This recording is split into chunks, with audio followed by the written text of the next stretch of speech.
Let's move up. So the agenda this morning is pretty full. We're hoping that we'll have a little bit of a break after the 10 o'clock for those that will be continuing on, but we're really going to try to give you a little bit of an introduction to educational process. I think it's actually critical for you to understand, sort of what goes on behind the curtain in the production of this and the language around learning objectives and other things. So we're going to get a little educationally wonky in the first presentation, but I think it's well worth the time. Joe Martinelli is going to talk a lot about team formation. The team process is so central to everything we do. And Doug's going to then talk a little bit about some of the problems that we often see in this process that hopefully we can help sidestep. As I mentioned, Elizabeth Colts won't be able to join us this morning, so actually I'm going to fill in on a model for evaluation that we think is absolutely critical to utilize consistently. As Chris mentioned, he'll be introducing you to the curriculum management software called Leo, where the assessments and assignments will be placed. I'm going to spend a little bit of time actually doing faculty development around the issues of your learning, because clearly we want to create active lifelong learners in our students. The best way to do that is to model that ourselves. So we'll spend a little bit of time on our own self-directed learning plans. And then Doug will join us again in talking about making certain that we have a safe environment. And then one of the most critical threads in the curriculum is professional identity formation. And indeed, it is critical. I'm going to cheat and give the answer to the question, where is professional identity formation embedded in the curriculum? It is embedded everywhere. So Karen will be talking about that a little bit as well. Now, we hope to model interaction. I have to say, because of the fact that this is an introductory discussion about a lot of concepts, it'll be a little bit difficult this morning to be as interactive as we like to be, because we do need to get through content. But I would emphasize with you that our teaching pedagogy, especially in the small group environment, is going to be modeled on discussion and interaction. So hopefully you're not going to model a more lecture-based discussion this morning just because of necessity and the time crunch. Next slide. So again, I've done the introductions for everyone. This one includes each of us, so you can get a little bit of a better idea. And of course, you've also seen the course directors. Next.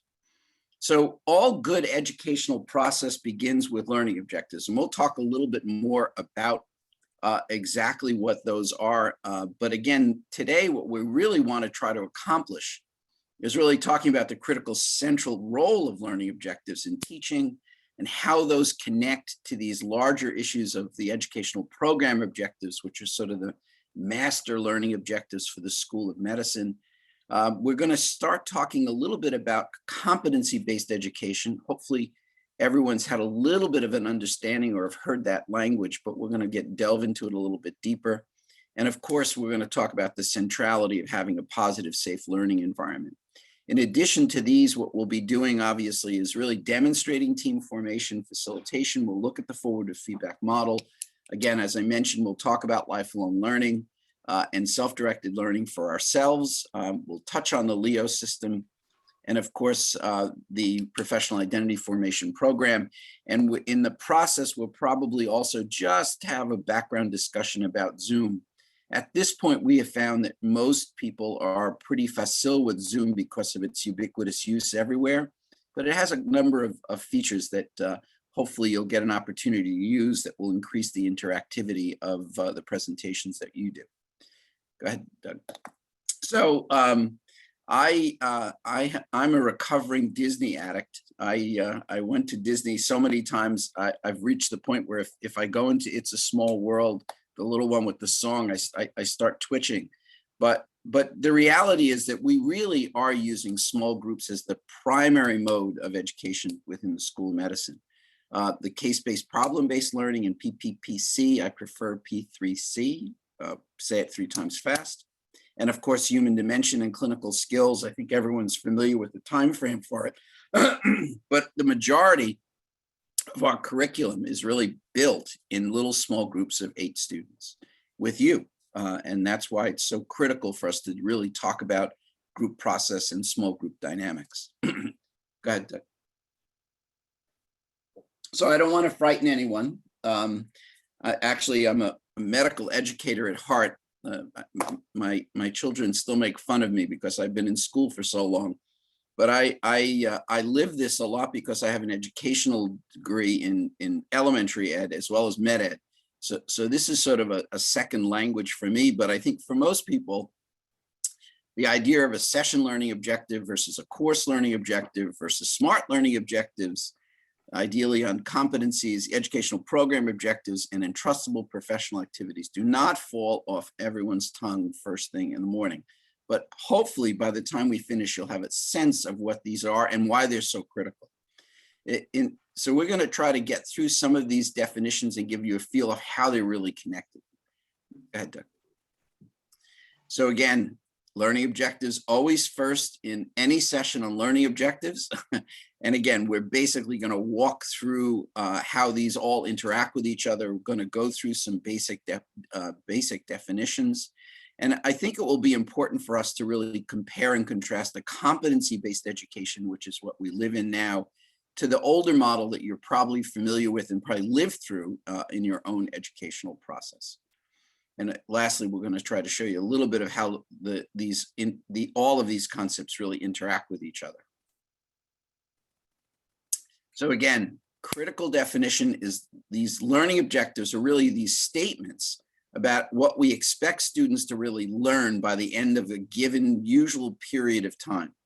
We're moving more and more away from a time-based process and really moving more and more towards specific milestones whenever they reach them. That's a conversation for another day. But basically, the smaller sort of classroom learning objectives are these little intermediate points along the way where students are working towards really big things, and you need to have little guideposts along the way. And those really, the bigger guideposts are really competencies. The smaller guideposts are often referred to as milestones.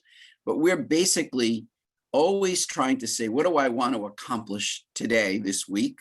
What do I want to accomplish this unit? What do I want to accomplish over the broader period of time? And I'll define the scales of these in a second. Next. And again, it's absolutely critical that a learning objective be measurable. My objective this morning is to create world peace. Well, one, not particularly obtainable, real hard to measure, especially these days. So it's real important to clarify any purpose and narrow its focus, obviously. It really helps us to also choose the teaching technique that we'll be utilizing, although in small group sessions, it's a relatively narrow menu of techniques. Obviously, it's really important to really show us how to use material, and of course, it will drive the assessment process. Next, please. I'm a big fan of old maps, and I think the analogies is really well done. The bigger course goals or year goals are this big, long trip all the way to Santiago de Compostela. The little dots along the way are potentially the session-specific learning objectives as we go point to point to point to get to a much larger goal. And again, this particular slide actually gives you some sense of, again, big, large program learning objectives, which really would be equivalent to the EPOs, down to specific course learning objectives, which all of you will see when you go through the course-specific development, and then the specific lessons that you'll be doing, and of course, the actual activities, simulation, standardized patients, moving out into the community with active specific interactions with members of the community. There's a whole host of activities that you'll be doing to help drive those session-specific learning objectives. And the scale is important to keep in mind. The other model that I think is important to keep in mind is that we try to think about our learning objectives as SMART. I show my age by showing that picture of Get Smart. That was a while ago. But again, a SMART objective really is that it's specific, it's measurable, achievable, realistic, and also relevant, so that we try to give relevance to what they're learning, and of course, timely. And I think the part about objectives that are really critical, next slide, is that indeed they are achievable. It's a little bit hard because all students are a little bit different, but we really want to be realistic and really say, can this be done? perfect illustration is in the human dimension this afternoon is going to be a capstone project with the original objectives being that the students would actually get something published. That's a big lift for students in the middle of a course. And I think, we have to be realistic in terms of what the core objectives are that we try to create for our students. Go ahead. And this is fundamentally the session learning objectives is really where the rubber meets the specific competency. Competency being that integrated ability of a student to do something, not just know something. It's a big difference between being able to do and just know. Next. So I think it's important really to talk about the fact that what we're really talking about is abilities. It's so critical in a competency-based medical education model to really talk about the fact that what we're trying to do is create the ability to do things, not just know facts. And I think that's absolutely critical. Next. So really, that's exactly what a competency is all about. It's this observable ability of someone that really integrates both knowledge, skills, and values and attitudes. And obviously, it's critical that we have the ability to measure and assess it, as I've just discussed. And they, of course, develop over time, but they develop over time with design serial events that help them to develop it. And as I've mentioned, milestones are these critical points along the road that we'll be talking about, and indeed giving you to help assess the students in terms of their progress towards a specific big ability. Those of you in graduate medical education probably recognize these original 6 competencies from the ACGME that now have been around for more than 20 years. I much prefer the next slide to sort of visualize the competencies. So if you look at the next slide, it actually shows you the now revised 8 core competencies. And I think about them as sort of the 3 foundational competencies you must have before you start taking care of patients: knowledge, communication skills, and professionalism. And obviously they feed into taking care of patients. Once you start taking care of patients in your practice, you can learn. So practice-based learning, you always take care of a patient within a system, systems-based learning. And the whole process is surrounded by both interprofessional collaboration and a plan for self-directed lifelong learning. Much easier to remember, I think, in that way. And again, overall program goals of the medical school really are basically organized around these 8 core competencies. Each of the competencies have approximately 8 sub-competencies. So that comes out to about 64 educational program objectives. They keep moving where these are. Hopefully, we're going to find the permanent link on the website and allow you to sort of click through that. When we modify the slides, we'll make sure that you have the new site for the EPOs in the School of Medicine. Certainly would encourage you to take a peek at them. I think that they are self-evident when you look through them. Next. So when you look at these 8 competencies, they're pretty big things. And I know when I first started looking at them and struggled with them, I really didn't think that they were very specific. Obviously, they're big. And I thought that they clearly needed something more operational and make it a little bit easier to sort of define the steps. And I think with that in mind, the medical community moved towards a model that was a little bit more concrete, and I think in many ways a little bit more measurable and helpful. And that's when we moved to the concept of entrustable professional activities. Next slide, thanks, Doug. And these basically are the units of work we do every day. If you think about what you do every day in your medical practice, and I asked you to sort of write them down as units, you would come up with probably this same list. They're basically things that you would recognize as the output of professional labor.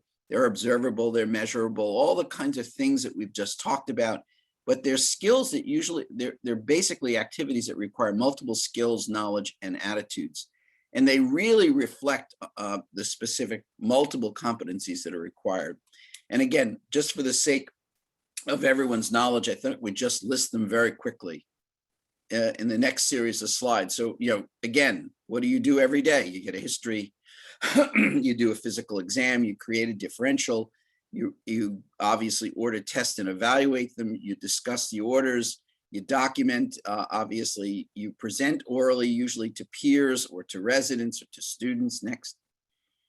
You've obviously formed questions in terms of needing more information or evidence to take care of a specific patient. You do handoffs to your colleagues and or to other members of the professional team. You obviously work with the interprofessional team. You always have to recognize someone who's really sick. Next. Obviously, getting a consent is a critical issue. Certain procedures, depending on the kind of physician that you are. And of course, identifying system failures and creating a safety culture is critical. These were the original 13 created by the AAMC, but as you reflect on them, I think you can see actually that the bias is towards acute care, probably more hospital-based care. And I think in reflection, I think the AAMC's 13 EPAs really didn't cover some of the other critical things. And I would attest to Dr. Martinez as the primary author of the next 5, which I think are absolutely critical. And I think our major contribution of actually our School of Medicine is that we've gone beyond the 13. And these 5 in particular, I think are very important to everyone recognize. And that is that, the communication skills that we talked about in the original competencies really sort of got lost and subsumed in other EPAs, but it is such a central skill set and so critical that we felt it needed to be peeled out. The issue of patient counseling and education, which is so critical, I thought also is critical. Developing chronic care plans is so central. Explicitly, the development of professionalism and growth. And then, of course, systems issues in communities and solutions, i.e. the determinants of health, which are so central to everything we talk about. And these EPAs will be in almost everything we do. So with that foundation, I'd like to then pass this off to Joseph Martinelli, who's going to really talk about the initial process and the development of teams in which we will be working with students. Joseph. Thank you, Dr. G. So let's start with a little bit of an active reflection right now. So I want everyone to go to the next slide there, Doug. To stop and think back on a time you were new for a team or a job. I would say, even think about like your own, if you have children, think about your children, the first day of school for them, the feelings they go through. How'd they feel at first? What was the dynamic like? And did that change as time progressed? So if anyone wants to share, I know if no one shares, I'm going to call on Doug and he's saying, please, someone share. I don't want to get called on right now. This is where we get in the active learning part. Just start, if you want to go, just say your name real quick so that we know who you are. Mary Ann McKellis. Perfect. And I think one of the times I was most uncertain about my part in the team was when I started my fellowship, which was an allergy and immunology, but it was heavily based research fellowship. So I came out of a clinical residency into basic research labs. And I didn't really know what I was supposed to do there. And everybody seemed to be in their own little pocket of their research. And, it was sort of like, oh, find something that interests you. Whereas I had no idea of what interested me at that point. So it was I was actually like, I felt shaky, actually, like walking up the steps the first day. I was like terrified. Thank you. It's a great little story there. I think that's really helpful to describe kind of what it's like when you start a new team, right? You didn't know a lot of the people there. You didn't know what your interest was in research. So that question I hate, pick something you're interested in. Well, there's so many different things. How do I help decide? How do I know if I'm picking the right one? Is there a right answer for this new team? It's a feeling that a lot of the students will feel when they get into the small groups. They're new. I'm sure if that was me and I went in there, the first day I would have gone home and I'd been like, I don't know if I can do this. I don't even know if I want to go back. I should probably start looking for something else. And that's what we want to make sure our students don't feel, right? We want to make sure we're able to make an environment where the students feel welcome. They're able to get started right away. Feel free to share their thoughts. So we're going to go through some of the group formation process here. Before we do that, let's talk about why we do small group education. So why small groups? This is kind of interesting, right? So we work in medicine. I think small groups is essentially the day-to-day operations of medicine. You work with doctors, nurses, techs, lab techs coming through in and out. You're working with people running instruments. It's a small group. You guys are a team. So why not train the students in that same type of environment where they're learning to work collaboratively with peers, develop those communication skills that are essential to make sure we're delivering quality patient care down the road. So we use small group a lot in the School of Medicine to make sure we're helping grow that academic achievement. The students are able to play off each other's knowledge, and we're able to really develop future leaders in healthcare. So the 4 stages of team formation: forming, storming, norming, and performing. So there's 4 stages research shows of how teams get developed. Usually most people will start at that forming stage, and the goal for every group is to get to that performing stage. That's the goal. As I know from groups I've been on especially School of Medicine, we love working groups for meetings. We have how many working groups a week? We don't always get to that performing stage for groups. These are groups that have been together for 2-3 years now, and we're still not at that performing stage. So it does happen.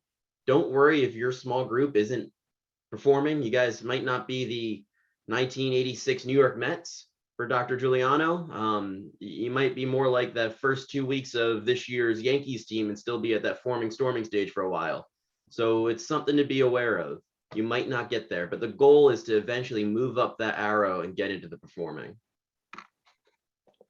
Now, it's important to know and be able to identify these different stages. Some students might be at different stages. You want their whole group to be there together. So knowing and identifying kind of the behaviors, the feelings, and what you need to do is important. So for forming, they're excited to be there. There's anxiety, that question of, will I fit in? How do I know what research I want to do? Going back to Marianne's example, they're questioning.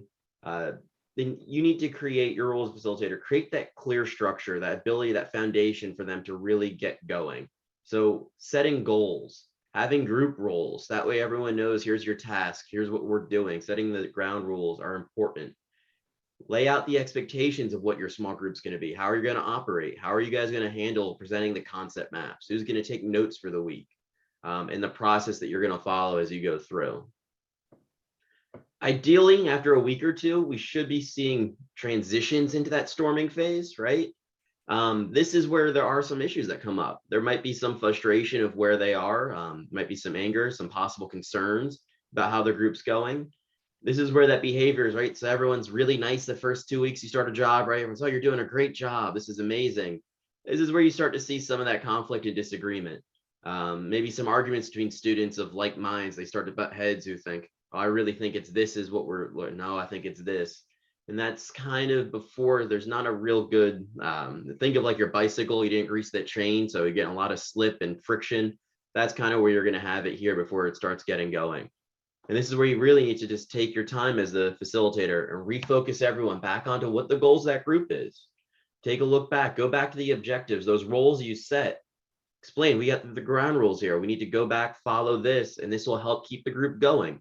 And then that will allow you to really just kind of move fast that storming phase into the next phase, which I think is where I like to be. And that's with my good friend, Norman. Yeah, so norming.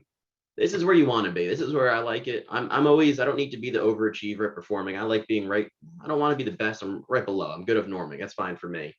So this is where you feel that comfort, that normalcy. Groups running consistently okay. Everything's going good every week. There's not too much conflict. Everyone's free to share their opinions and what their thoughts are on a cases. There's no worry of, oh, I don't want to share it because I don't want to look stupid in front of my peers. None of that. So there's harmony in the group. It's important. That's where you really get the good communication. It's where you get the good conversations when you're talking about a case. And you're, all right, well, share why you think this is the reason that it could be this. And they really dive into their own personal thoughts. And other students are like, oh, you're right. It could be that. And then it's great. This is what you want to see. Again, this is important here because you still need to have those clear roles and those goals for the students. And this is also where you come in, you're able to evaluate the group, right? So once you get that norming, evaluate, how do I get us to that performing level? Do I need to go back and change things? Are we not performing to the goals that I think this group should be set at already? Let's take a look. And just because it's going well, we might need to go through and make some changes to make sure we're hitting the targets for our course. Lastly, performing. If you're at this stage, congratulations, you're an expert facilitator, and you have a really good group, because you could be a really good facilitator, but depending on the team that you have, you may never even hit this stage. So it's a team group. So it goes on how well you are and how well your students are. So performing, if you hit there, satisfaction, students are now self-aware of their strengths and weaknesses. There's going to be problem solving. They're going to work with their team differences to try and mitigate the weakness and try and work as a team to really hit their goals. You'll see progress, you'll see deepening of knowledge, and you'll see your goals for the group being reached. Now, that was a whole lot about the group formation. How do we actually get started here, right? How do we figure out what we need to do as a group? So these are important to think about when you get started. How will I start my small group session? Am I going to jump right into the content? Please don't. Please don't. Build in that time, get to know the group. If I'm a student, I think if you're a student in that group, you don't want to go in and get started all of a sudden. They're going to start going right into the content. We don't know anything about you. We don't know your background. We don't know how you want this group to run. You're going to be sitting there shocked and a little bit scared, like, wow, this is really serious. Get to know your group. Maybe do an icebreaker at first. Maybe figure out, all right, let's introduce each other. Let's figure out what's going on. How's everybody been doing learning virtually through COVID? You got to feel bad for these medical students right now. And try and set those ground rules. You want to come prepared with specific questions developed, both lower level fact-based questions, higher level questions to help generate those discussions.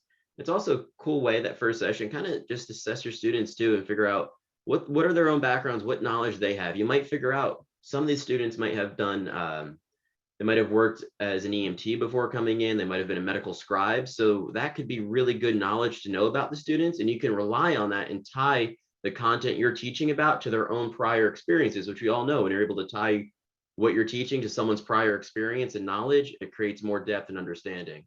So get to know your students. Now you really do, this is important, you want to set clear expectations and ground rules. If you give a mouse a cookie, they ask for a glass of milk, right? Remember that children's book? One of my favorites. If you don't have those expectations and ground rules, things can sometimes go off the rails. Make sure they're known. And here's the big thing, once you make them, stick to them. Don't go back and forth on the ground rules, especially for individual students. Other students will see that and they'll say, well, wait, why are they able to do this? Why can't I? And that'll end up building more frustration and go back to the storming phase of group formation. So we are online, and as much as I hate to say it, we're online. So things to consider: camera on or off. These are all different things you need to figure out what's going on and how you present. So you want to keep that teaching active and engaging. You want to use the questions to drive feedback. You want to keep passive segments brief, and you want to encourage participation. The biggest thing, stay calm. I know the next slide here, we're going to go over a little bit more on these teaching tips for online. Important thing when you're on Zoom, right? So you don't have that same ability to pick up on different social cues or different communication cues. So you need to make sure the objective, whatever that objective that session is, when you go in, it's clear. Everyone understands it. The big thing, understand everything takes more time when you're on the online environment. A simple asking a question, waiting for someone to unmute, takes 5 to 10 seconds longer. There could be a little bit of delay in the internet getting there. Could be like me, I go to answer a question, I start talking, and I realize, wait a minute, I'm on mute and I'm talking to myself. That's the most frustrating thing. But it does take more time, and understand just waiting, pausing a couple more seconds before you go to give an answer is really important. Now, I love it when people have their camera on, and I encourage everyone to have your camera on. Obviously, if you're in a clinical setting, there's patient stuff going on behind you. We would ask that you wouldn't, but in the small groups source, we have 2 hours. Find a spot where you're able to put that camera on and you're able to build in that immediacy with the students. And then getting to that point, arrive early and make it human. I can't stress this enough. Don't be just a face on the screen who comes in and talks to me about clinical skills for 2 hours every Wednesday. Get there early. Build a connection with the students. Ask them, how are you doing? Spend like a couple minutes in the beginning getting to know them. How's your week going? What's stressing you out this week? What's going well? What are you learning about? And that will really build that connection with the students and allow them to open up, become more comfortable with you, as well as get ready to have a session where they're not just going to be lectured to for 2 hours. to that point, make it active. So if you can show something, if you have an image, because we're on the computer, it's great. We can pull up photos or slides. You can show something instead, do it. Don't talk about it. Don't talk through something when you're able to show it online. The other thing I like to do is if you assign tasks for learners to complete during a presentation, it goes a long way. Whenever I'm doing a long talk, I always ask, like I always assign the group, here, I want you to do this while I'm talking. Provide feedback frequently. So constantly give them feedback, constantly look for feedback.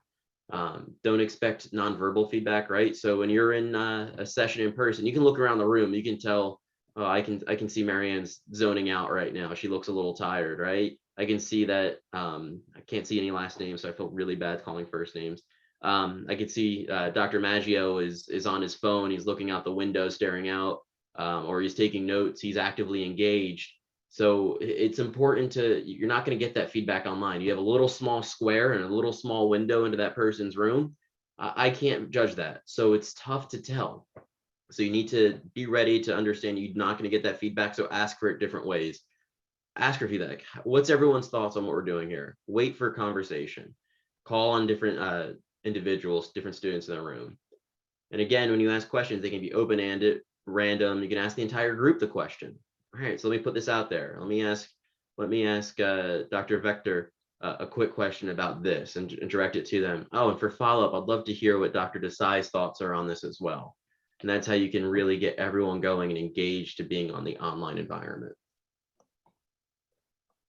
So with that, we're going to go straight into common barriers for team function for small groups. I think this is another really important part to get at with this presentation, especially with small group learning. So we talked about small groups, right? We talked about why we do it. So what are small groups? So they're groups of small students in a learning environment. This is a team, right? So they're a team of students put together sharing the common goal of trying to learn something. We want to have them the whole entire group, we want to guide them to getting to that objective at the end of the session. So that's kind of why what the definition of small groups are. So now we know what a small group is. Let's talk about how we lead a small group. How many of you are familiar with the traditional professor, right? We've all had them. You go to college, you have the lecture hall, and you hear them drone on and on. I think of Dean Farber from Animal House, right? That annoying voice just droning on. We don't want to be a professor, right? So a professor is, if you keep pressing the buttons there, Doug, it's an instructor or content expert that just uses one directional, right? They talk to you the whole time. We don't want that. Dr. G's gone over the active learning part of the School of Medicine. That's the heart of the School of Medicine. Professor, just because you have faculty appointment and it might say clinical assistant professor or assistant professor, we don't want you to be one in the small groups. We want you to be a facilitator, someone who drives that bus, the one who uses their tools, their skills to get the students going, talking, and moving towards those learning outcomes. Someone who's able to ask questions that allow the students to become self-directed learners and really get going there. So there are ways that we can do that, right? So when we're in here, this is just a few. This isn't even like a full list of different ways, but here are some common ways to get the conversations going in small group exercises. The turn and talk, right? So pair the students up. So it's a little tougher to do that in virtual, but have them share the responses to a prompt. Think, pair, share. Again, this is a little bit tough, but you can do this as a whole group. So talk to each other, share your ideas and figure out, and then call on one to get it going. All right, so what's the group's answer? When you're in person and you're doing this in CS, doing a debrief, you can really do the turn and talk and think, pair, share a lot easier. Doing it in PVC or HD, there's virtual right now, it's a little tougher. And then doing peer instruction. So a poll with the raised hand feature on Zoom, see what the responses are, see who, ask the class, all right, so who thinks this is what we're doing? See if there's different answers, then have that discussion. So why are there two different groups? What's your reasoning for this? Okay, that's interesting. Now, why are you on the other side? Why do you think it's this? Oh, okay, so now we're able to kind of figure it out. All right, so for example here, we can go, all right, why do you think this patient is having MI, and why do you think it's GERD? Oh, okay, so we can ask Marianne why she thinks it's an MI, and we can ask Dr. Desai why he thinks it's GERD, and we're good, right? That's perfect. So they can share their thoughts and say, well, it actually could be both, or it could be this. Now I understand why you're saying this. This is what it is. So those are just some different things. The big thing is you don't want to just get up there and talk, and if you don't want to get up there and share your thoughts about why you might want to be aware of this for one random clinical case 20 years down the road when you're in the hospital. Oh, your patient might be getting off an airplane, and that's why they have some circulation issues. So, okay, that's one example, and you're talking on, and when you have to be aware, talk to the students, let them drive the conversation, especially when you're doing a small group debrief there, and teach to the students' knowledge. Be aware of this. Goes back to getting to know your students. Teach to their knowledge, teach their skill level. Don't guide them on a really in-depth area where they haven't even dived down on the surface, right? So depth versus breadth. Don't go real deep on a topic when they're still just learning the breadth of medicine. All right, thank you, Joe. So I'm going to kind of follow up with that, and we're going to talk now about some of the barriers to teaching in small groups. So I think it's really relevant to connect everything that Joe was talking about in terms of facilitating rather than being a professor. So to facilitate the group, you really have to be aware of the type of personalities and behaviors that are going on in your group so that you can optimize the interaction and really create a beneficial environment for everybody. So depending on the type of students that you happen to have in your group, they can either be very beneficial or they can create barriers to the group function. And so the list of kind of behaviors below is not an all-encompassing list, but these are some common themes that you may see in your groups. And if you do, it's helpful to kind of be aware of the information that we're going to follow or cover in the following slides to help direct some of that. So the first type is the dominant and or aggressive student. This can be somebody that really kind of speaks over the other groups or is extremely outgoing, and that can lead to really a unidirectional conversation and maybe other members not participating as much. Similarly, the power user or the know-it-all may be the one who's first to answer every single question that comes up and kind of sets the stage for the less outgoing students or the ones who are not quite as confident to really fade away into the background, which does not lead to a shared kind of communication environment. There's the jokester who can distract the group and keep everybody off topic. There's the shy user who, especially in Zoom, this can be a problem. They can kind of just simply not participate and very quickly fade into the background, which, hopefully we don't know how much they're actually aware of. And we also don't know if they have ideas that could actually benefit the group if they just had the chance to participate.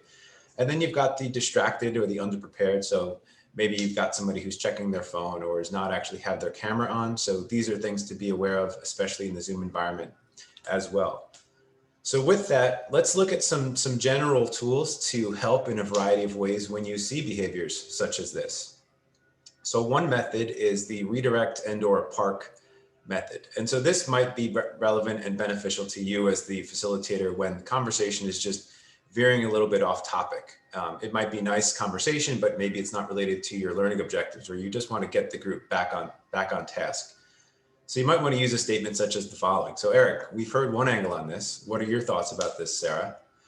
Now you can also involve other students if that student continues to be distractive. So you can say, Kim, may you please contribute your approach in how we should screen this patient? So this can be a useful one, again, for getting the group back on topic. The next is called build. And so this might be when one member provides some useful information and you want to incorporate opinions of the other students to help add on to that. So you say something such as, Pat, can you build on what Ben just described, add to its observations? This is a really good way to pull in those participants who maybe aren't quite so outgoing or forthcoming with information, and you've given them a foundation of topic area to add on to. Similarly, paraphrasing is a way of giving a restatement to a previous comment. It can also refocus the group. So in the same way that redirect or park can refocus the group, paraphrasing can as well. So if you say something such as, Allison, would you please restate in your own words what Kevin just said? You can really regain Allison's attention. You can address that particular topic, and it's a great way to ensure that everybody is paying attention and on the same page as well. Responding to questions with questions. This is a big one. A lot of times, me included, we are tempted to give answers that a student may have because we have the information and we want to be helpful. However, one great way to increase the group dynamics and the amount of communication going on amongst your students can be to respond to questions with questions. So if a student comes to you and asks you a question, you might redirect them and actually ask somebody else in your group to answer that question. So for example, I might ask you, Sarah, what tests do you think are too risky for the situation? We've already heard from most of the group and we'd love for you to contribute. So this is a great way for the students to do their own critical thinking and come up with answers on their own, maybe even do a little bit of research during the session. It's also a great way for you to step back and actually act as that facilitator, as Joe mentioned, rather than the professor. So it's more of a communal conversation than a unidirectional information source from you. Now, lastly, the asking to summarize is an excellent way for, in particular, the student who you may think is not quite so prepared. So summarizing can be beneficial because really there's not new information that the person communicating the summary has to provide. All that's really required is paying attention to what has already been said and being able to summarize it. So this is an excellent tool to address some of those barriers, in particular for the students who you feel may not be quite so prepared or may seem a little bit distracted, and you can pull them back in and really get them to focus in on that conversation. So these are just some high level tools that I think we'll send these slides around, but these can be very beneficial to you as the facilitator as you start to see these interactions occur in your groups. So with that, what are some of the kind of best practices that you've seen, and have you either used these or can you see yourself using these in the future? And similarly, have you seen some of the sort of behavioral traits that we identified, such as the dominant or the one who speaks above everybody else, or the student who is maybe very shy and fades into the background? Have you seen these things?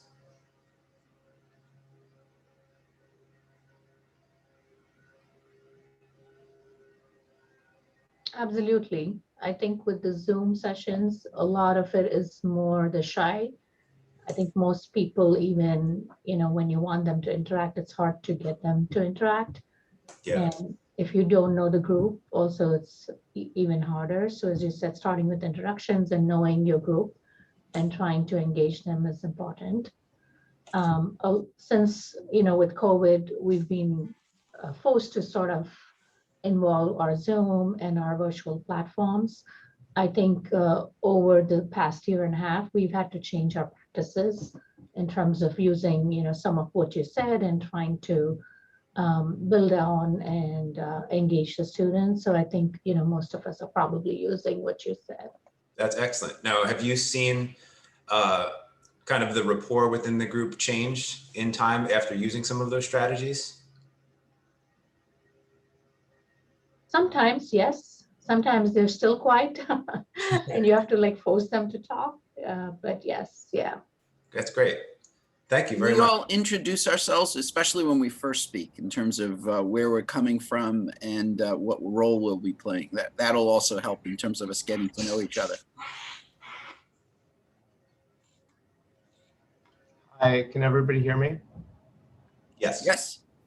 Hi, I my name introduced is- myself earlier, endocrinologist, and have worked for many years as a clinician, but most recently I've been in pharma as well, doing a lot of project team discussions. A lot of this does resonate with some of those team discussions, and one of the things that I've asked is for certain team members to set the conversation up, not just to summarize at the end that you said, Doug, but to actually give us sort of an insight for the team to understand like the pros and cons of a particular issue or a problem that we're trying to dissect.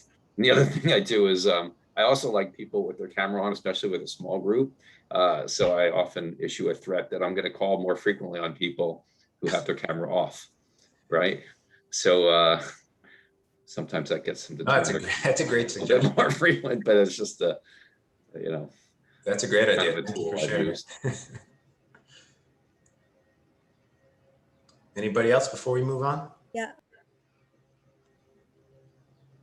My name is Tammy Proscia, and I have been in medical education for quite some time now, and actually have run small group sessions for several years. And I do see that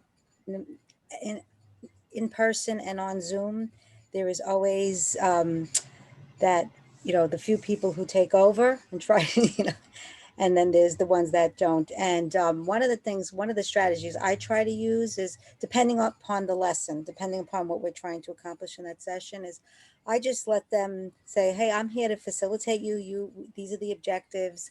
Why don't you right now take a few moments and discuss with each other who's going to take what role in this session today? What's going to be your, what are the questions you're responsible for? Let's say it's a history taking session, and I said, divide amongst yourself so that every one of you get to participate, get to be comfortable. And over time, they know that that's how I run these sessions. So over time, they got that. They knew they had to do something. They knew they were going to participate. They knew, even if it wasn't the biggest part, whatever part they were comfortable with, like, let's say somebody just wanted to take the family history because it's less questions or something, but everyone would get a chance. And I let them do it. I let them say, hey, we're a team. We got to get to this patient's diagnosis, and that's the only way we're going to do it. So, so that seems to work. They get a little bit more comfortable knowing way in advance they have a role.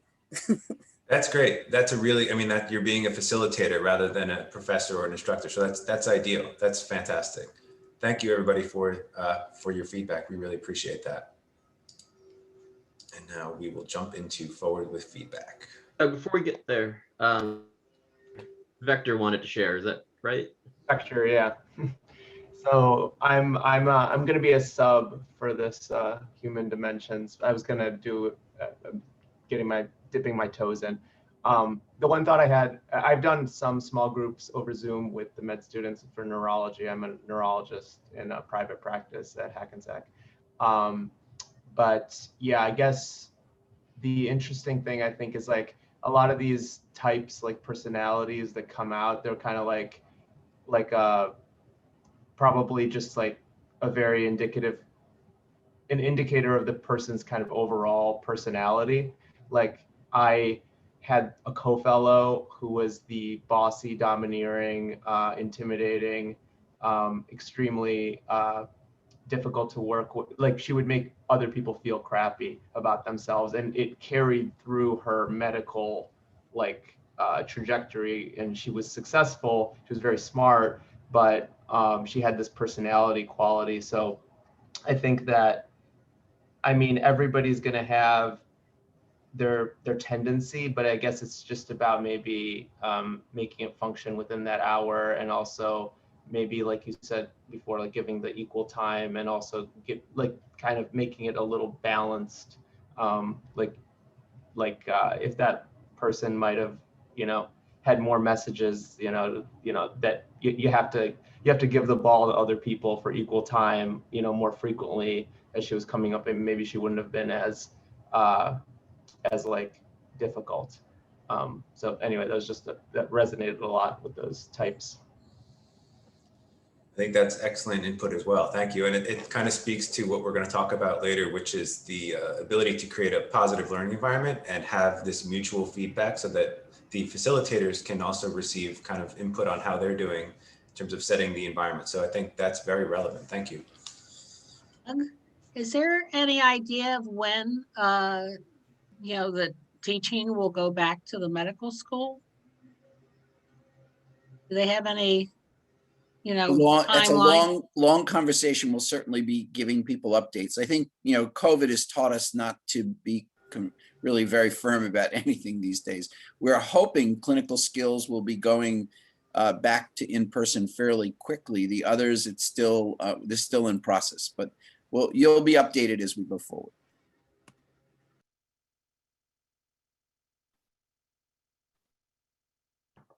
Thank you both, Doug and Joe. That was a great little review. And again, I emphasize the fact that if we were doing this live, and again, Zoom becomes a little bit restrictive in some ways. If we were doing this live, this is not the pedagogy that we would choose. We wouldn't be just describing these things. We would probably be utilizing a role play. Actually, it's how we've done it live. We've done role plays and then actually had people discuss and comment on the role play itself in terms of what they saw and what the issues were, positive or negative. It's a little bit more logistically difficult, takes a little bit more time. But again, we have to recognize somewhat the restrictions of Zoom and also the size of the group that we're interacting with. But excuse me, I haven't finished my morning coffee. But I think it's absolutely critical that we recognize that the Zoom environment is not the most ideal. And I think the school would love to get back into a live small group setting as quickly as possible. And hopefully that will be the case. So the next segment, and again, I attest obviously not just to Beth Colts, but there's a working group within the School of Medicine that have been led by Marianne Zakulik. Some of you may know that Mary Grace Zakulik, I'm sorry, Marianne, I'm looking at your name as I said it, but Mary Grace Zakulik in the Department of Internal Medicine is the program director at Hackensack, and a group of about 8 or 10 of us that have worked together to actually create a standardized model for feedback to the students. And we're trying to propagate that model throughout phase 1 and phase 2. And I think it's absolutely critical to talk about, although, you know, some would say, oh, well, when are we going to really start giving feedback? The reality is that it you know, just-in-time feedback actually happens almost all the time. And I think, you know, Dan's example of a group, you don't want patterns to be allowed to sort of form and that are destructive, and you want to move to use feedback as quickly as possible, or some of the techniques that Doug has utilized and mentioned to try to actually get the process started in groups that, you know, that really are useful and indeed encourage everyone to be part of it. So with that said, why don't you just walk through this model very quickly? I tell everyone that we'll be doing this model in live form at some point, hopefully, and there are workshops that are much more extensive about the full root feedback model that if we don't get live soon, I would strongly encourage everyone to also be looking at, because we'll be using it quite a bit. But obviously, you know, by the time we finish this little review, hopefully you'll have an understanding of the why of the feedback that we're utilizing. The barriers that actually Doug just spoke about also come into play when providing effective feedback. And of course, I want to be clear, everyone has a good idea of the 4 steps in the feedback model that we'll be utilizing. So again, if you were asked this question, the number one reason to provide effective feedback, what might you answer? And I'd ask anyone who's not participated yet, why don't you try to chime in? Hey there, Anil Desai here from Hackensack Palliative Care. I mean, I would feel like the purpose is really to continue improving, not only on the individual level for each student, but as a team as a whole in that whole dynamic. Mm-hmm. So its primary purpose, you would argue, would be improving. Anyone else? Hi, this is Salinas Morales. I'm a MIS surgeon at Englewood, joining new to the HD program. I think it's a good way to help the students to know where they are at and maybe help redirect them if they feel they're a little bit lost, just to keep them focused on what the goal is. Excellent. Yeah, I don't need to finish my lecture. Yeah, obviously the critical issues. And again, it's so critical, you know, that, you know, feedback basically helps to adjust, you know, where students are, just as you've just said, to help them reach their goal. And again, it's absolutely critical to help them. And I think this is the really critical point, is it really helps them to sort of see the gap between, you know, what you see and where you want to go, and help them actually to develop that self-evaluative skill set that's so critical for a self-directed lifelong learner. If you can't look in the mirror and be objective about what you can and can't do, where your gaps are and what you have to work on, you're always going to be dependent on others, and you may be deluding yourselves. For example, you know, the domineering person that was just talked about, that sort of made other people feel bad. I wonder, along the way, did someone stop and give them feedback and say, do you realize, how this affects other people? I would bet a nickel that that probably didn't happen, or it didn't happen early enough that that pattern was perpetuated. So I think it's really critical, both of the points that were made, as well as developing the individual skill to give self-feedback, which is such a critical part of the feedback loop. So having an external sort of objective measure of where you are. And I think it's absolutely one of the most critical steps in the feedback process. Next. So the School of Medicine feedback definition has really changed over time. This is the most recent one that we're utilizing, but I emphasize that it's a supportive conversation. And again, gets to the issue of their developing competencies. And again, enhances their ability to make progress and challenges them to set objectives for improvement. Obviously, we're going to help them do that, but we're really trying to drive to the point where they can start actually being objective and help themselves do that as well. Next. And again, improving their performance is clearly the focus, as of course we just mentioned. But again, self-eval, self-regulation over time is ultimately our goal.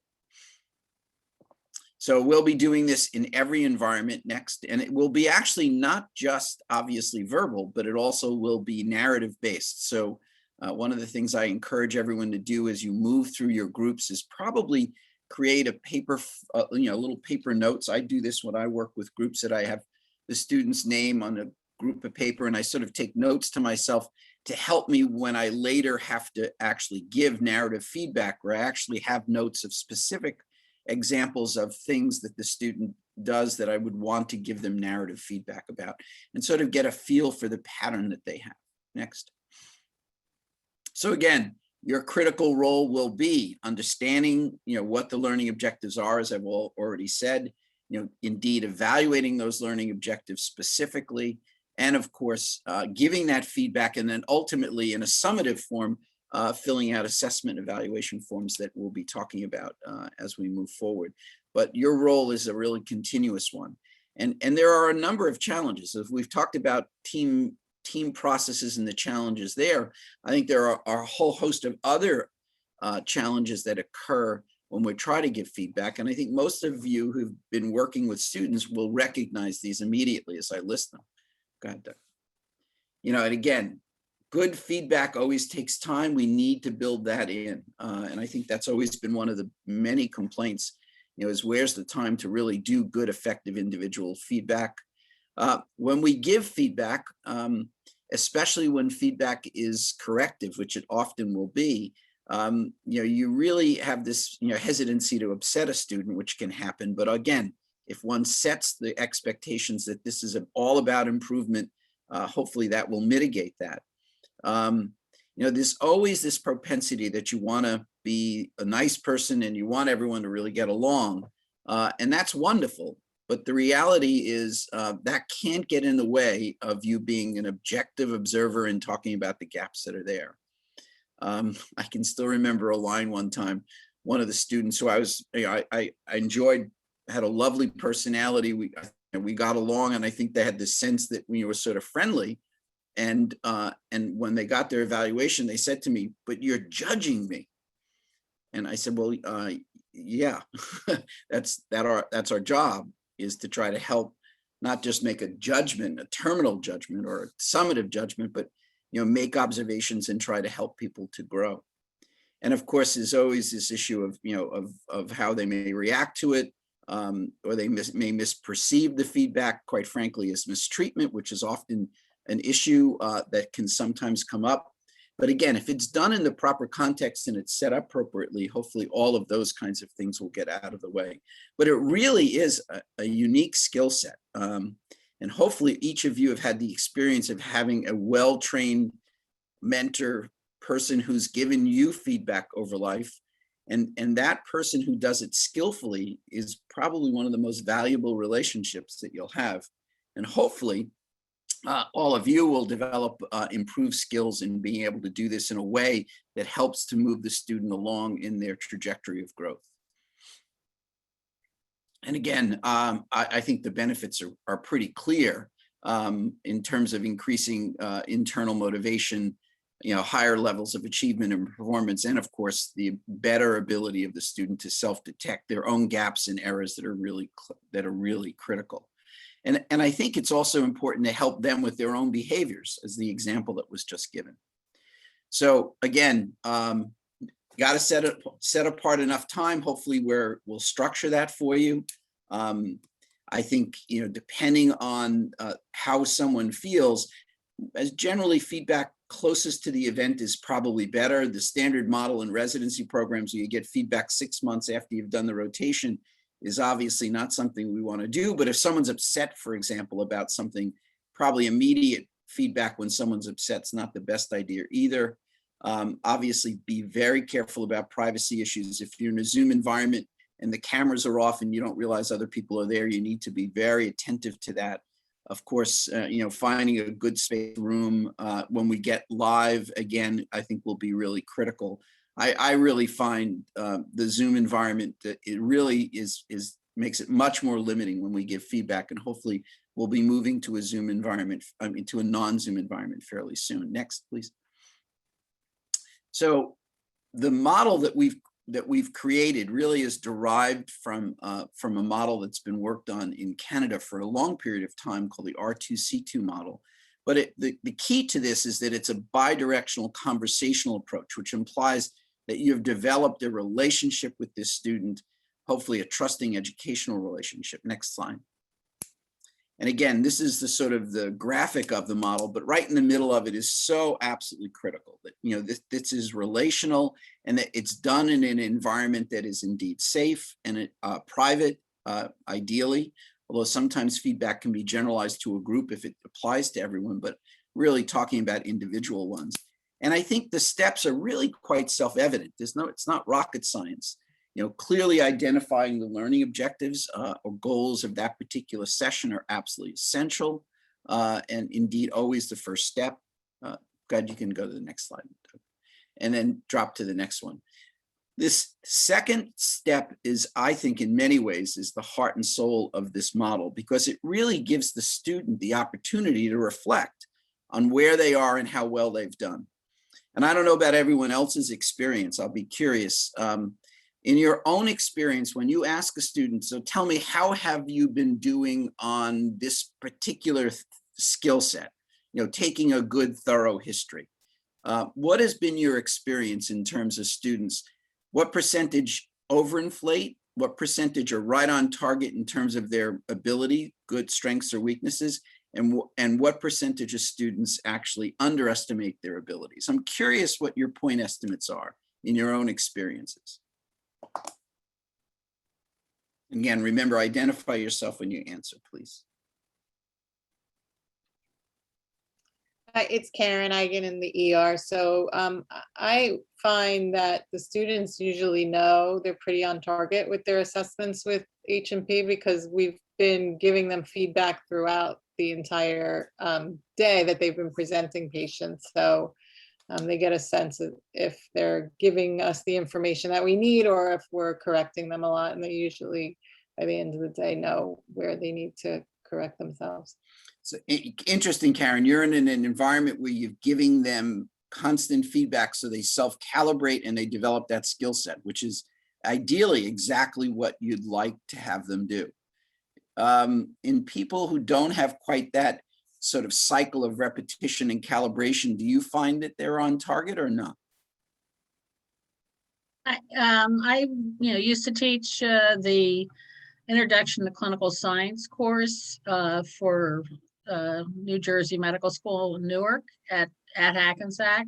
And I thought most of the students undervaluated their history taking skills, because I think a lot of it was like they'd go through these sheets of questions, and I don't think they owned it, felt like that was them taking the history. It was sort of like getting through it.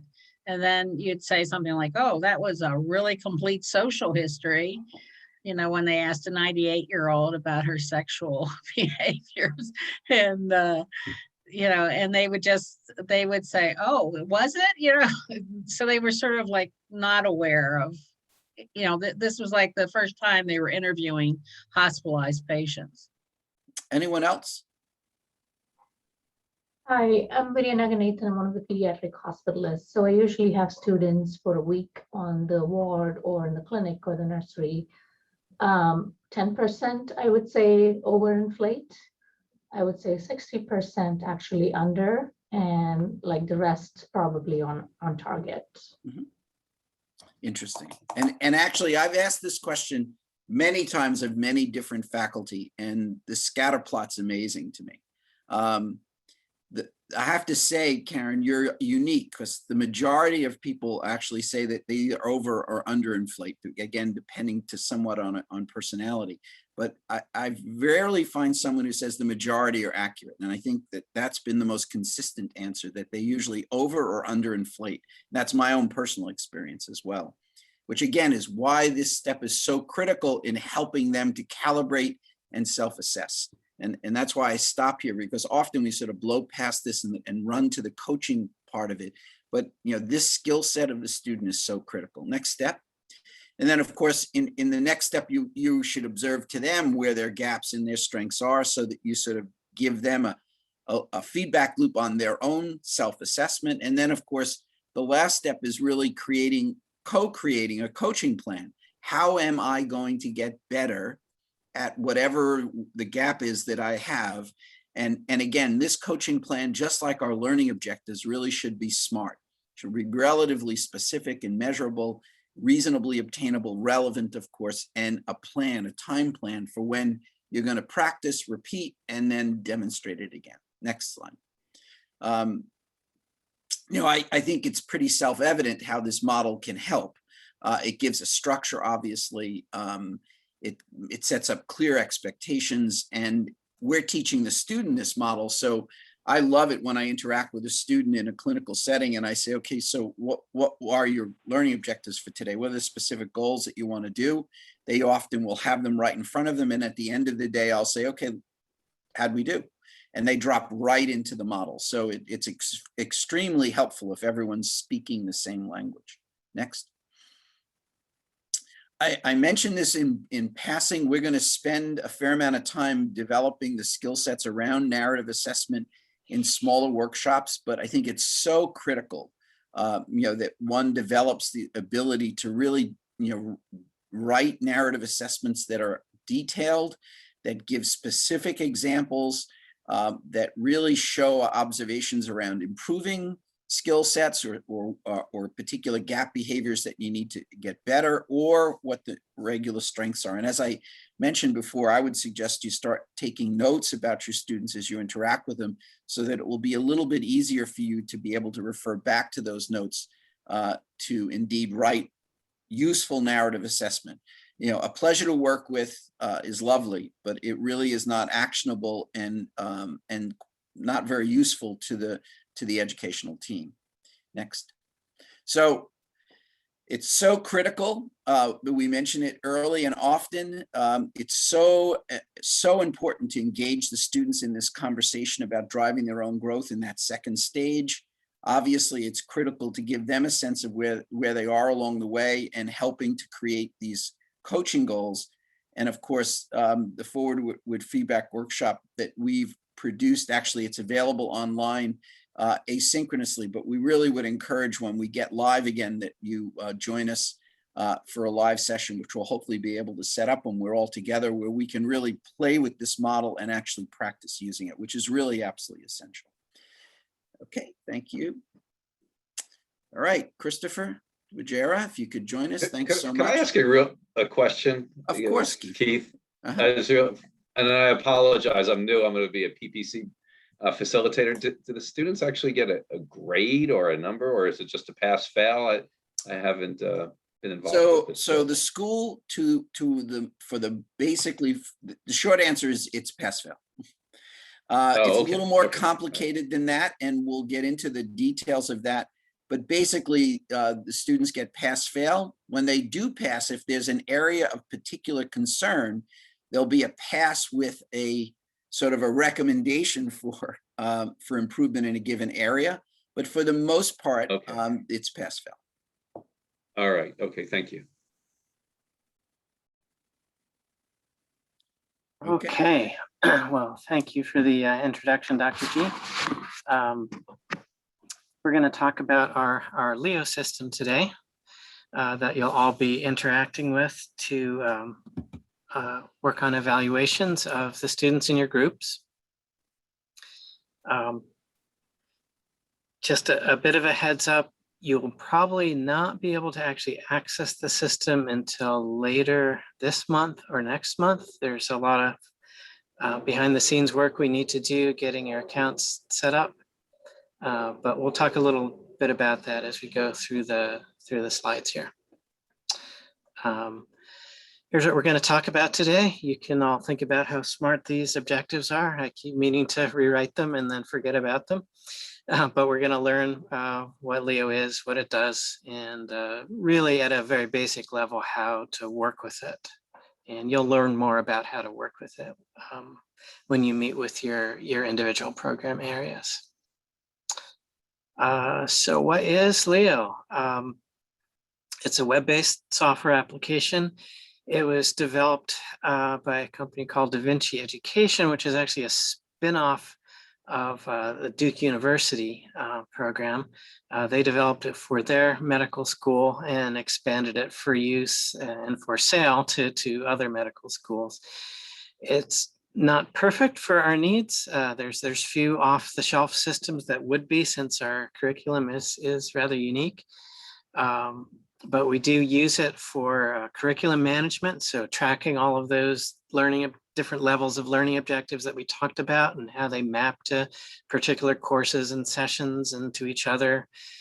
We use it for tracking our courses, the student enrollment in those courses, scheduling events, and providing materials to the students. We can communicate to the students to it. There's an internal messaging system within Leo and a way to trigger emails as well. The students do tons of evaluations in Leo.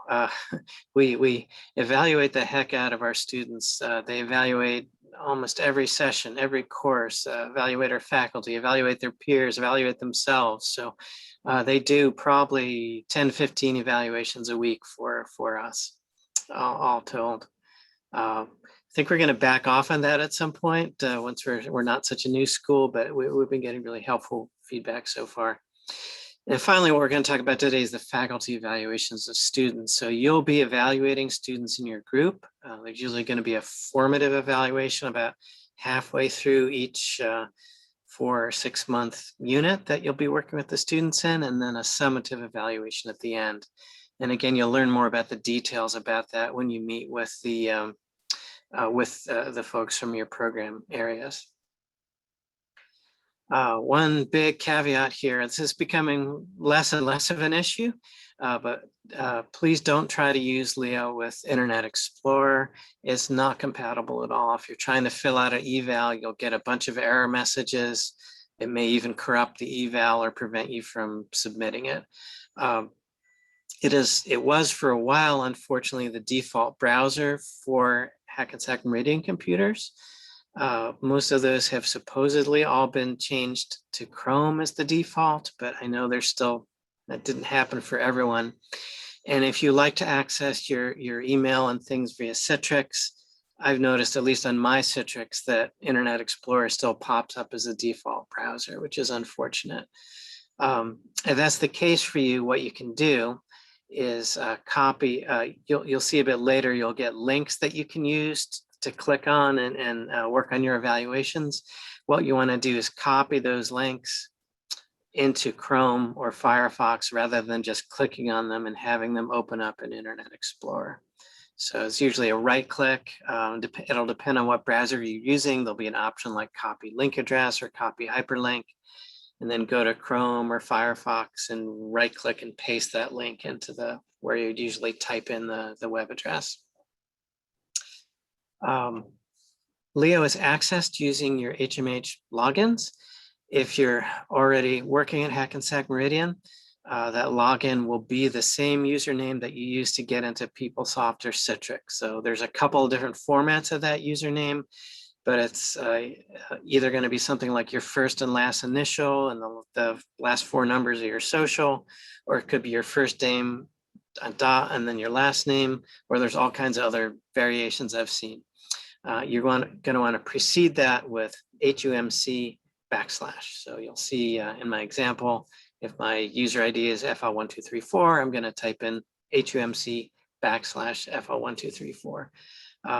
The prompts that you see for it are going to differ based on where you're accessing the system from. It might be a pop-up box. It might be a Hackensack Meridian branded login page. It might say ADFS login. I've noticed, depending on how I'm logging in, it's different every time, which is why I didn't put any screenshots in. You might also be prompted for duo authentication. If you're not working at HMH already, that's basically a secondary authentication mechanism that you set up on your smartphone. So you'll log in and then you'll get an alert on your smartphone that you'll have to acknowledge to be able to get in. If you're not already an HMH employee, we need to set up accounts for you, and you'll be notified when you have a user ID and a password. We also have something called the SOMA portal, and that has tiles that'll take you to different applications.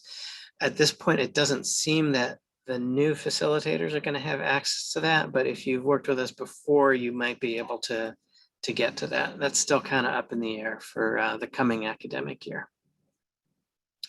I just updated all that yesterday based on late breaking information. It changes a lot. You don't actually need an HMH login to be able to work on your evaluations. The way they're set up is you'll get an email notification at the email account that we specify when we create your account, and it's going to have a link in it that you can click on to directly access that evaluation without having to log in into Leo itself. There's some situations where it's helpful to be able to log into Leo to do other things, but strictly for the evaluations, you don't necessarily need to worry about the login. And next slide. This is what those evaluations will kind of look like. So the email is going to come from somassessment@hmhn.org. That email is not monitored, so if you reply to it, you're probably not going to get a response. But you'll see sort of the bottom of the screenshot, there's a link, blue colored link that says view this evaluation now. And that's where you would click to bring up this evaluation when it's assigned. The evaluations are going to be very different depending on what program area you're working with. They may have 5 questions, they may have 20 questions. There'll be a combination of multiple choice questions and comments that you'll need to fill out. All of the questions are, some of their questions are going to be required questions, which are usually going to be the multiple choice questions and at least some of the comments. And those are marked with a red asterisk. You will not be able to successfully submit your evaluations until all of those required questions are answered. And Leo will tell you if there's any that you haven't answered. The answers get saved as you go along, unless you're using Internet Explorer, so don't. So if you get interrupted in the middle of working on it, the best thing to do is just close that evaluation window, because it does time out after a little while, and then go reopen it again when you're ready to continue working on that evaluation. And you should be able to pick up right where you left off. This is what a typical eval form looks like. There'll usually be some instructions towards the top, and then a bunch of multiple choice questions, and then open text areas for comments. You can see some of those red asterisks I mentioned that are indicate the required questions in there. There's a submit button at the top that you would click when you've finished all of the evaluations. When you open these, you'll actually get all of the evaluations for everyone in your team and everyone in your group at a particular, for that particular evaluation. So they'll be on multiple pages. You'll see there'll be buttons that'll take you forward and backward between the different students' evaluations. So you'll be able to flip back and forth between the students as you're working on them. As I mentioned, that submit button is what's going to finalize your evaluation, and it'll submit it to your program area for review and eventual release to the students. It will not let you submit unless all of those required questions are answered. It'll pop up a little error message saying what it can't submit. You'll all be evaluating multiple students. As I mentioned, that eval assignment, you'll have basically a page for each of their students, but just be aware that when you click that submit button, it's going to submit them for all of your students. So generally it's best to not click submit until you're done with all of those evaluations, so you don't actually accidentally submit one that might be complete, but that you're not quite finished thinking about. So last thing you should do is hit that submit button when you're all done. There is a way to unsubmit an eval. You'll have to contact the coordinator that's assigned to your program, who you'll learn more about in those programs specific trainings, and they'll be able to reopen that evaluation for you if you want to do some more work on it. If you have a Leo login, when you log in, you'll see there's a little kind of person in a circle icon. It might be your picture if your ID is on file with Hackensack Meridian. If you click on that little circular icon, there's an option called the eval portal, and that's going to show us what's on this next slide, which will be a list of all of your open evaluations. This might be a little handier for you to use than keeping track of the email reminders. You will get one of those reminders every 4 days until you've submitted the evaluation. But this is another way to see anything you're on the hook for that hasn't been submitted yet. As I mentioned in the beginning, Leo isn't a perfect system. We often have some little glitches with it, and it's not completely intuitive how you're supposed to interact with it always. Your program coordinator is going to be your first line of assistance for that. Usually if they can't figure it out, they'll get in touch with me and we'll figure it out together. If you have trouble logging in, if you've forgotten your password or it's not working for some reason, HMH Tech Support can assist with that. I've listed their contact number and email address here. Depending on the particular issue, it may end up getting referred back to someone at the School of Medicine to do a little work. But if it's strictly a password reset issue, they should be able to help you with that. Just be aware we don't really have a centralized tech support person for Leo, or even anyone who's an expert on the whole thing. I know a lot about one particular corner of Leo, but there's a lot about Leo that I don't know about. We've basically, just because of the way we've staffed, we've distributed responsibility and expertise around the School of Medicine. So different people know more about different things, and that's kind of why we've set up the coordinator as your first contact person, because they'll know best who to get in touch with depending on what you're particularly having trouble with. As I mentioned at the beginning, Leo does a ton of other stuff beyond evaluations. If you're interested in that, ask around, ask the folks that are working in your program area. Ask your colleagues to see if they've found anything fun they can do with Leo. There's a user guide you can browse through if you're interested. And again, if you'd like to have more trainings on what's possible, your program coordinator can help to arrange those. Lastly, and then I'll open it up for any questions. Key takeaways: please don't use Internet Explorer. You won't be happy. Leo won't be happy. You don't necessarily need an HMH login if you're just going to be working on evaluations, although you will all be provisioned with those, hopefully later this month or July. And those evaluations won't get successfully submitted unless all of those required questions are answered. I know that was a whirlwind tour and there's so much more we could talk about, but if anyone does have any questions, I'd be happy to entertain them.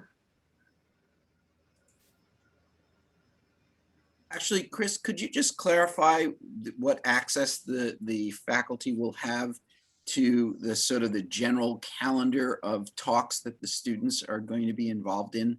Will they be able to actually see the calendar and pop into that? They should be. It'll depend on how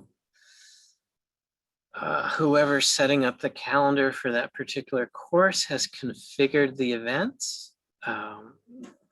But in general, the first thing that you would see logging into Leo is a calendar page showing all of the events for all of the students in every phase of the program. So it's kind of a crowded calendar, especially for the first 5 months of each academic year. So when we've got 2 cohorts of students going through phase 1 at the same time. That's a good question though, Michael. Thank you. Well, it's come up a bunch of times because, again, faculty, for example, teaching Friday mornings PPPPC, it's integrated into what's happened during the whole week. And in particular, the cases presented on Monday morning, and then there's content during the week. And again, obviously the expectation is not that faculty participate in those, but we've been often asked, can I sort of drop in and listen to it so that I have a sense of what's been discussed, or a specific content area that's being brought up in the clinical skills sessions, for example. So that the content during the week is integrated, and that question comes up all the time about the ability to sort of access some of that. I think the best, like I said, it should be available. And when you see those items on the calendar, you can just click through on them and you'll see all the materials for that session. You can take a look at the readings and any work that they were assigned to do. If you don't see all of that, again, best bet is to check with your program coordinator, and they can check with whoever's setting up the events for the rest of that particular course, generally on the phase 1 team, and they can make sure that you'll have access to those. By default, you should, but there's always things that could happen. So, And when one submits their evaluations, is that immediately available to the students? very good question. The process currently is, no, it doesn't go directly to the students. What happens is that the coordinators and staff in the program area that you're working with are going to review all of those evaluations first. And then there'll be a particular time when they're all released to the students at once. This way that the students will all get their feedback at the same time. And if there's anything that needs to be tweaked in the comments or anything that needs to be discussed between the program director and the faculty, we can work through those issues before they get released to the students. Usually takes a month or so before the students get the feedback, just due to the volume of review work that needs to happen. Thank you. Thank you so much, Chris. Always learn something new every time I listen to you. By the way, I just read Internet Explorer is being retired. I just read it in the business news the other day. So hopefully it's going to go away and then you don't have to worry about it anymore. I'll hang on the call in case anyone has any questions at the end. Thank you. Thanks so much, Chris. So we were aspirational when we created this, and we thought that we would not just do the practical aspects of the course, but actually do some faculty development for you. Regrettably, looking at the time, I do not want to shortchange Karen, since I'm already in trouble with her to begin with. So I think what we're going to do is we're just going to walk through this very briefly. And I would encourage you to look through these slides, and indeed, we'll be doing this version of this workshop actually in individual sessions with each of the course faculty. So you're not going to miss this out completely, but I do want to emphasize that we're role modeling for our students. and the half-life of knowledge is getting shorter and shorter. And if we aren't all being self-directed, active learners, looking for our own gaps in our own knowledge, and constantly editing and trying to work a plan to actually develop a coaching plan for ourselves to get better, it's going to be hard for us to talk that talk with our students. So I think I can't emphasize enough for everyone to have their own self-directed learning plans. I'm going to run through these real quickly, and you can certainly review them in retrospect, or we can discuss this again in subsequent workshops that we'll do. Doug, we're going to go through these pretty quick. Next. The Master Adaptive Learning Model from the AMA, which is universally available. Just Google Master Adaptive Learner Model and AMA. It'll come up. It's a wonderful program. Next slide. And it systematizes the process of us really sort of thinking about where's our gaps, obviously identifying them on a regular basis as we work, filling those gaps with the appropriate resources, and then applying it to our clinical work lives, our educational lives, or our research lives, wherever the gap appears. One of the gaps you may have, you're discovering is, well, I don't know about formal structured feedback. Here's your opportunity to actually start improving that particular knowledge gap and skill set. Next. Again, when you look at the Master Adaptive Learner, much of this material will be there, and you can certainly look over these slides on your own. Next, please. This is far beyond what we can discuss this morning, but it is really a process, and I think each of us need individual learning plans to make sure that that process is in our daily lives, and it will be hopefully reflected to the students. Next, please. These are just helpful hints that I think are absolutely critically important, especially around diagnostic processes, which I think are where many errors occur in the current real world, and where there's a strong focus of diagnostic reasoning in many of the courses that I think will be absolutely critical. We need to obviously be reflective of that the deep understanding that we need in order to avoid diagnostic error. And this is one particular area like that. We run a program across the network called Framed, which is a faculty as resource assessor, mentor, and educator and diagnostician. Hopefully you've been in one of our grand rounds, or if you see in your department a Frame workshop, please take advantage of joining it, where we'll be really talking about many of these sort of common issues about our own lifelong learning. Next. And as I've said before, in the beginning, in my initial comments, these are programs that are set up across the entire curriculum, both for the students in the settled curriculum, for the residents in the rattle curriculum, and of course with you in the Frame curriculum. And it really tries to drive home this common culture of growth and change that we all need to have, identifying our own gaps and having a coaching plan for improving it. Next. So obviously mind the gap and keep learning. Next. And again, I encourage everyone to be able to jump into that. Doug, again, we're running a little bit behind, so just be mindful of that, so we make sure that we give Karen ample time to do the professional identity formation. Sure, I will be extremely brief. We'll share the slides, and this video is being recorded, so you'll have all this material after the fact as well. So briefly, we just wanted to talk about the optimal learning environment and how it affects learning. So really, your core responsibility as a facilitator is to create a trusting educational relationship. This is really the foundation for everything that you're trying to achieve with your groups. It's going to create a dynamic and positive learning environment, and it's also going to set the stage for two-way feedback, which it's crucial in terms of your own growth and your students' growth. So these are just some qualities valued by medical students. So you really just want to focus on creating that good environment. Remember, you're a facilitator rather than a professor or an instructor. So you really want to create good rapport with your students and be a role model for them. Creating a safe learning environment is extremely important. You want to make sure that you've kind of set the ground rules so that students feel comfortable asking you questions and giving feedback back and forth, having realistic expectations, making sure that the learning objectives and the things you're trying to achieve are clear. And then, of course, being non-judgmental, treating everyone with respect, and actively reflecting. There are a variety of barriers to changing the culture. You can read these here. We won't get too much into it. There's mistreatment as a whole. So basically the idea of mistreatment is that any behavior that shows disrespect for the dignity of others and or unreasonably interferes with the learning process. So these are things such as sexual harassment, discrimination, based on any of the categories listed below. And so you really want to be mindful of this and connect back with what we talked about previously in terms of how you can kind of redirect and create a positive learning environment within that small group setting. So what happens and by whom? So belittlement can be something as simple as inappropriate tasks, and it can be up to sexual, ethnic, or physical based discrimination.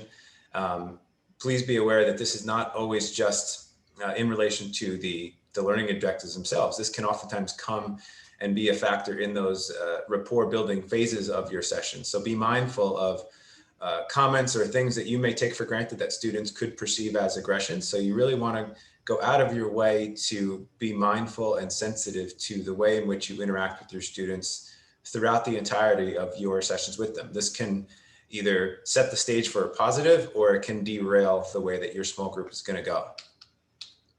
Consequences for abuse: it can cause burnout, it can lead to a hostile environment, it can just dramatically decrease the effectiveness of your small group as well, so it's crucial.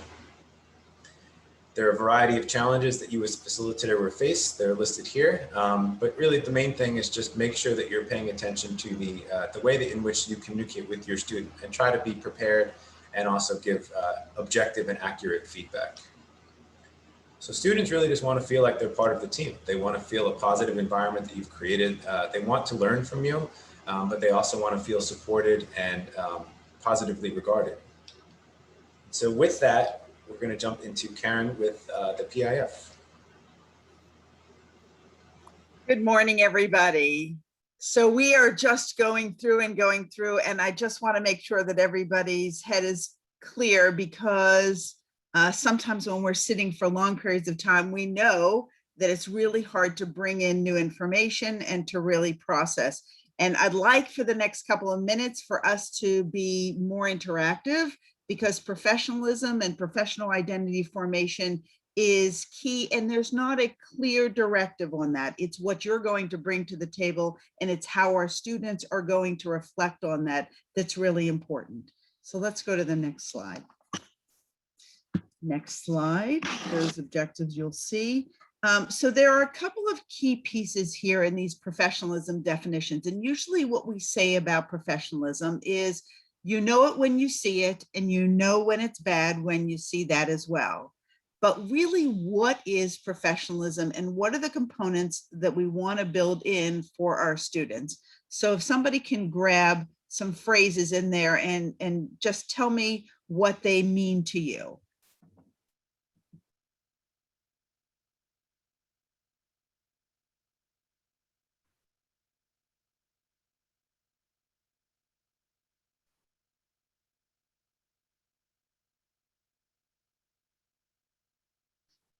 As I like to tell students, I'm a waiter. It's one of my qualities. So whenever anybody's ready, just jump in.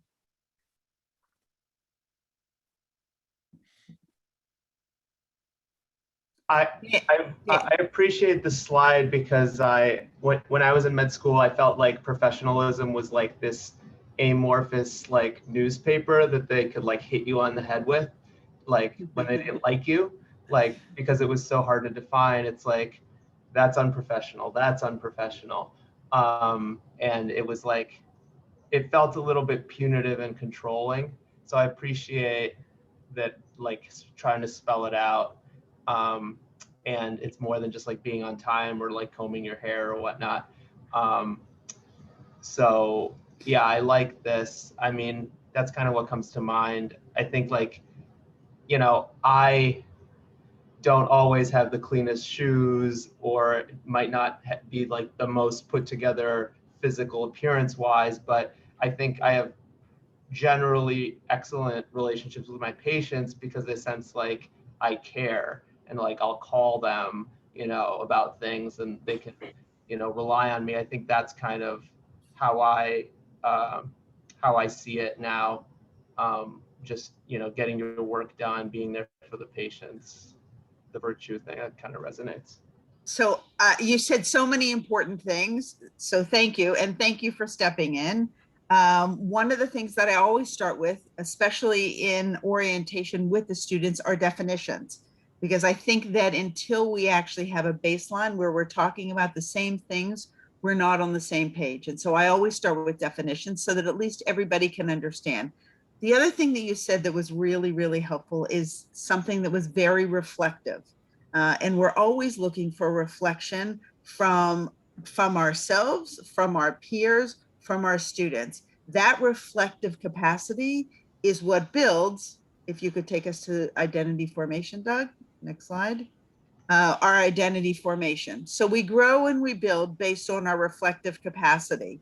And so Dan, you said a bunch of things. I may not have the cleanest shoes, but I know how to connect to patients. You understand where there are challenges, where there are limitations. You understand your strengths, your gaps.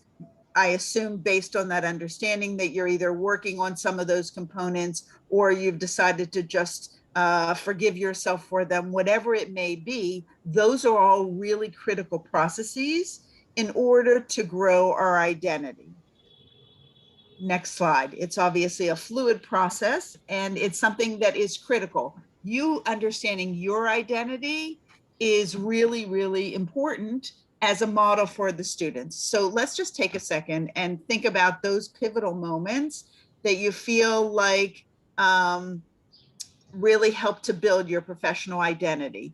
Dan, you said something about somebody hitting you over the head, obviously not physically, but it felt like metaphorically somebody was very punitive. So I'm interested to hear if any of you have, and I'm sure that you do, either memories of pivotal moments in undergraduate or residency or any of those times that really felt like they were identity formation moments.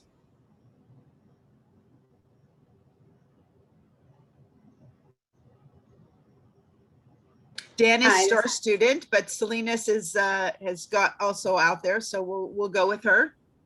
Hi, Salinas again. So I remember as a intern, as a surgical resident, I had an amazing female pediatric surgeon who would always take her time with the patients and the parents. And one of the things that have always resonated with me, that she says, just because you're a surgeon, you're taught that you just keep going, and surgeons seem to be not, they're sort of seen as people who just don't really sit down and talk to the patient or engage the patient in their entire aspect of life.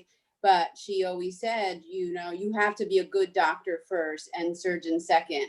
And that's something that I've always taken with me. I've always, I'm a good doctor and I listen. I do a lot of weight loss surgery, and my office staff, a lot of the times, they ask why it takes an hour for me to see a follow-up, but it's 5 minutes of, hey, you did a great job losing weight, and more like 25 minutes of how it has affected them, their family, and what they're going through. So that's always held throughout all this time with me. I love that. And it sounds as though what you really value, and you can see my humanism behind me, right? There were a lot of values that you just identified, those values of meeting patients, families where they are, connecting with them. It sounds as though you had these experiences that really marked a time that said, this is a behavior that people will value. And it's been reinforced over time that in fact, people really do value it. And so you're able to impart this humanistic value that is so important. Thank you for sharing that. Any other, can one other person chime in on a pivotal moment? Yeah, hi. This is Vidya Naganathan. So I was an international graduate, and when I joined residency as an intern, I felt I had to prove myself to speak. I think the nursing staff and probably the other residents were not sure of, what my knowledge base is or where I'm coming from. So I think definitely I had to prove myself because, the nursing staff were questioning my patient assessments. So it took about 6 months or so for them to understand that I really know what I'm doing or what I'm saying. But I think initially, again, coming from where the nurses do not question you, in India, where I did my med school and part of pediatric residency, the whole culture shift was different, and to understand where the nurses are coming from and to know that they are advocating for their patients. So to get to realize that, I think understanding where everybody comes from also is important. Thank you. And one of the things that you said that really resonated for me was this ability to understand who you are, where you sat, how people might perceive you, and to be watching some of those nuances that give you cues. And we talk a lot about nuances and what gives our students cues, what gives us cues, and we build those in narrative medicine. I don't know if any of you are familiar with it. It comes out of Columbia University, and we tend to use a lot of those pieces in order to help build identity. Next slide, next slide. So obviously becoming a physician is really more than just your technical skills. As Selena said so beautifully, you really needed to be the human and the connector with your patients and families. And that's a critical piece that we want to develop in our students. Next slide and next slide. As you can see, this is behind me. These are some of the domains that we're working on. We have developed milestones in order to help build the expectations for our students. It always rings clear with me what Dan had said, which is that we need to explain to people what it is we're talking about when we talk about some of these vague words, this language, these comments. We really need to give clear expectations, and we are building out. Michael's a part of it, Tova's a part of it. We have a lot of great people that are building out milestones so that our students will really understand at the end of each phase what it is we expect of them. Next slide. And next slide. I'm going to assume many of you know what professionalism doesn't mean, since I really appreciate the stories you've shared, but it's all going to be in the slide set. Next slide. We use a lot of these teaching methods. We depend on you to model, to be able to maneuver within a lot of these teaching methods. If they're not comfortable for you, please reach out. We can help you to walk through it. We can help you to build those skills in yourself so that you can model it for our students. Next slide. And I am going to take just a minute to walk through this narrative medicine. So take a look at this picture, and I'd love to know for you what is going on in this picture.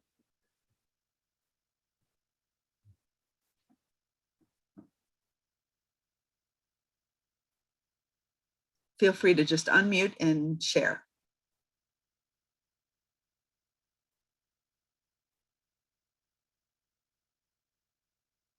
What do you see? Hi there, Anil Desai here from Palliative Care at Hackensack. I think the way I would interpret that photo is, a face without an identity, maybe trying to form an identity. You're speaking my speak, right?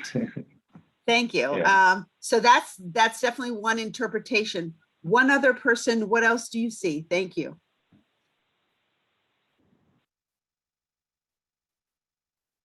The person who can't see or hear but only speak, can't touch. Oh, I appreciate that. That's a commentary on the senses. What is available to people? What are their limitations? What are their challenges? So one of the reasons that we do this, and we do, next slide, some of these narrative medicine is they fall under what we call visual thinking strategy skills. And these are really what we learn from this experience, this evaluation. It helps to build our closer observations. It helps to build reasoning, right? We had two different perspectives that spoke, one about a general identity formation, and which is a little more existential, one about what actually is missing and what is evident.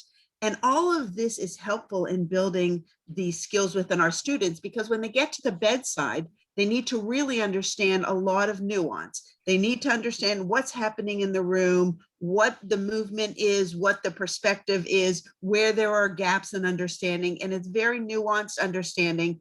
And so we want to help them to build that. And this was a terrific example because both of the people who spoke about very different perspectives. And when we hear the different perspectives, it helps us to grow in our understanding as well. Next slide. There are lots of ways that we look at professionalism at the School of Medicine. We do evaluations, we do standardized patients, we do complex learning growth goals. There are lots of ways that we help our students to grow, and it's really important. Somebody said, well, is it pass? Is it fail? We have those components in professionalism as well. There is a meets expectations with recommendations. And then in fact, we do have does not meet expectations, and then we have to do interventions. Next slide. We're back to Doug's presentation about creating a safe learning space. It's not possible for us to really build these skills without creating that safe learning space, right? In order for everybody to speak and be vulnerable about their opinions, where their challenges are, where their gaps are, we need to build that safe learning space. And that really is depending on all of you. The way that you create an environment that's non-judgmental, that cares for them as a whole and for their gaps and for their strengths is going to be how they grow. So next slide. So it's 10 o'clock. And I just want to thank you all in advance for leaning into building these identities, building their professionalism, helping them to grow so that they can become the colleagues that you would like to be sharing this profession with. Michael, don't say I never did anything for you, my friend. 10 o'clock. I owe you big time.